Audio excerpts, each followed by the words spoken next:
ৰাস্তা তৈৰি কৰি লাগিব হা মোৰ সেই মই ক'লোঁ মোৰ কিনা মাটিটো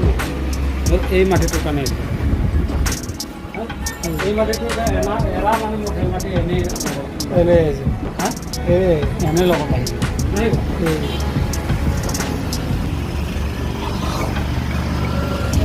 ৰাস্তা তৈৰি কৰি লাগিব হা মোৰ সেই মই ক'লোঁ মোৰ কিনা মাটিটো মোৰ এই মাটিটোৰ কাৰণে এই মাটিটো এৰা মানে মোৰ সেই মাটি এনেই আছে হা এনেই লগত আহিব ৰাস্তা তৈৰি কৰি লাগিব হা মোৰ সেই মই ক'লোঁ মোৰ কিনা মাটিটো নহয় মোৰ এই মাটিটোৰ কাৰণে এই মাটিটো এৰা মানে মোৰ সেই মাটি এনেই আছে হা এনেই লগত আহিব